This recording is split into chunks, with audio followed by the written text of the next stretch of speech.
नमस्कार, बहुत स्वागत है आपका। आप देख रहे हैं ग्रैंड धर्मा सन्मार्ग।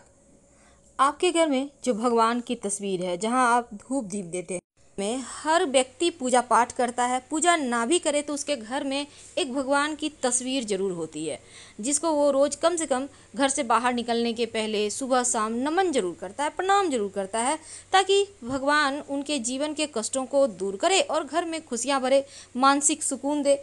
आखिर हम भगवान के पास आते क्यों हैं? मानसिक शांति के लिए। चाहे घर हो या बाहर, आप जहां रोज एक ही समय पर, नियत समय पर प्रार्थना करना शुरू कर देते हैं, वहीं पर निगेटिव एनर्जी भाग जाती है, पॉजिटिव एनर्जी आ जाती है। और आप अपने घर में पूजा पाठ तो करते ही होंगे। पूजा पाठ करने से आपका मनोबल ऊंचा रहता है। हर समय आपके साथ एक पॉजिटिव एनर्जी होती है। भगवान का हाथ होता है आपके सर पे। घर के एक हिस्से में भगवान के लिए स्थान जरूर बनाया जाता है, लेकिन कई बार आपके द्वारा की जा रही पूजा का फल आपको मिलता ही नहीं। तो आखिर आपकी पूजा करने में कमी है, या कहीं कोई ऐसा वास्तु दोष है जो आपकी पूजा को स्वीकार होने ही नहीं दे रहा? तो घर में बने जो मंदिर है, चाहे वो आप कहीं भी पूजा करें, मंदिर यानी जहाँ भगवान का स्थान है, जहाँ पर आप दिया जलाते हैं, तो वो स्थान कैसा है और कौन सी वस्तु ऐसी है जो मंदिर में भूल कर भी नहीं रखनी चाहिए, वरना आपकी पूजा स्वीकार ही नहीं होगी। देखिए, पूजा हमेशा वास्तु की बात करें तो घर के ईशान कोण यानी उत्तर पूरब दिशा की ओर करें तो ये सर्वोत्तम माना जाता है। अगर घर में बना जो आपका मंदिर है वास्तु के विपरीत हो, मंदिर नहीं भी है, आप कहीं भी पूजा करते हैं, तो अगर आप वो सही जगह नहीं है तो मन भी आपका पूजा में नहीं लगेगा और इसका लाभ भी नहीं मिलेगा। अब ऐसे में कुछ वास्तु टिप्स जो आपके पूजा को के जो आप पूजा करते हैं जब भगवान को, तो आपकी पूजा जल्दी स्वीकार होगी। इसके लिए सबसे पहली बात तो एक भगवान की मूर्ति एक ही रखें, दो ना रखें। दूसरी, भगवान गणेश की 3 प्रतिमा, 3 मूर्ति पूरे घर में नहीं होना चाहिए। सिर्फ पूजा स्थान में नहीं, बल्कि घर में होना ही नहीं चाहिए। 2 बस बहुत है। एक आप अपने घर में मूर्ति रख सकते हैं जहाँ पूजा करते हैं, और कहीं पर तस्वीर भी लगा सकते हैं। नहीं तो शुभ कार्यों में अड़चने आएंगी, बनते बनते कार्य आपके बिगड़ने लगेंगे। वास्तुशास्त्र के अनुसार घर के मंदिर में कभी भी टूटी फूटी हुई मूर्ति या तस्वीर है, बहुत पुरानी हो गई है, ऐसे तस्वीर की मूर्ति की पूजा ना करें, वरना नकारात्मकता बढ़ेगी और देवता भी नाराज होंगे। घर के जो मंदिर है, जो पूजा स्थान है, हमेशा उत्तर पूर्व दिशा में ही बनाएं।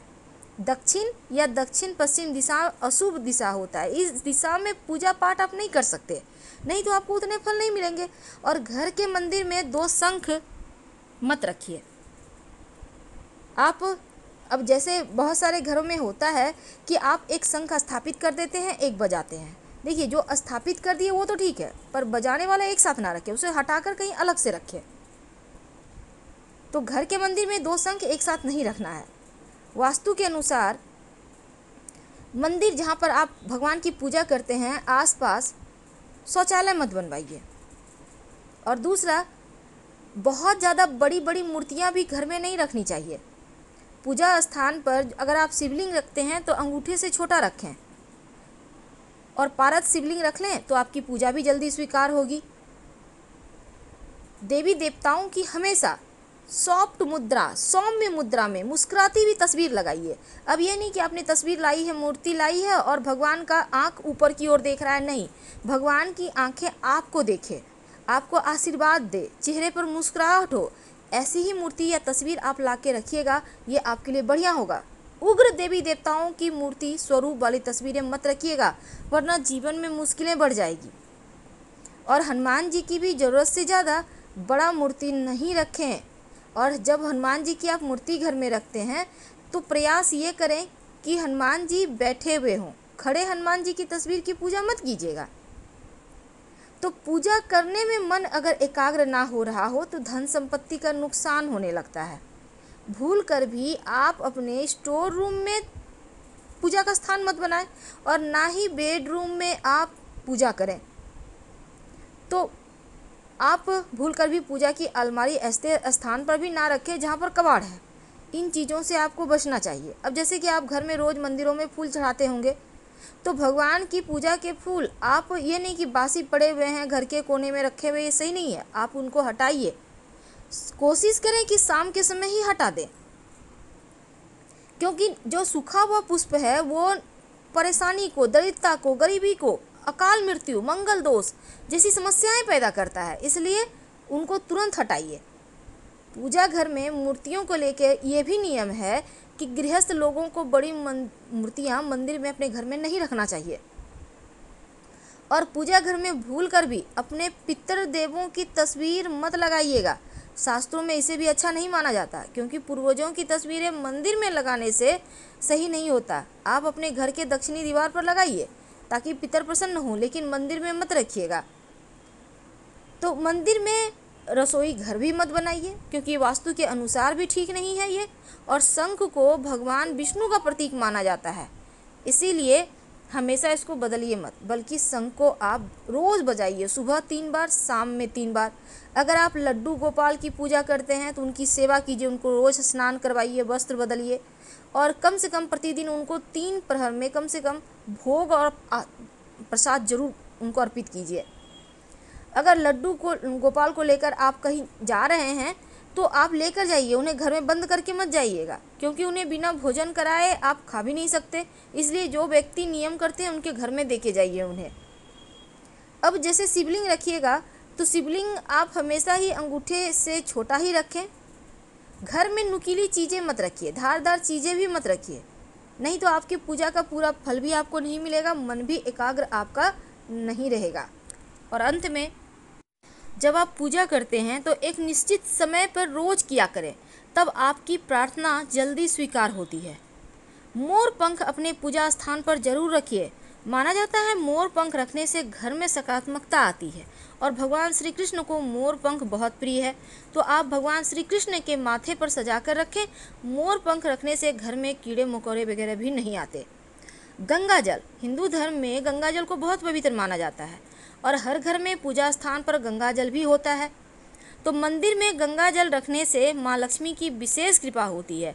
लेकिन जब भी आप गंगा जल रखें तो चांदी या पीतल के बर्तन में रखें, घर में सुख शांति बनी रहती है।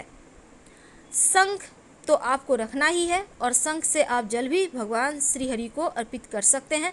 शालिग्राम भगवान को अपने पूजा स्थान पर मत रखें, बल्कि शालिग्राम भगवान को आप अपने तुलसी जी के स्थान पर रखें, क्योंकि शालिग्राम भगवान हमेशा घर से बाहर रहते हैं तुलसी जी के पास। जीवन में आर्थिक समस्या नहीं आती जिस घर में शालिग्राम भगवान होते हैं। तो गंगा जल के साथ गौमूत्र भी है जो बहुत पवित्र होता है, और जिस घर में गौमूत्र रखा होता है देवी देवताओं का आशीर्वाद भी बरसता है। आपकी जानकारी के लिए एक छोटी सी बात प्लीज़ ध्यान रखिएगा।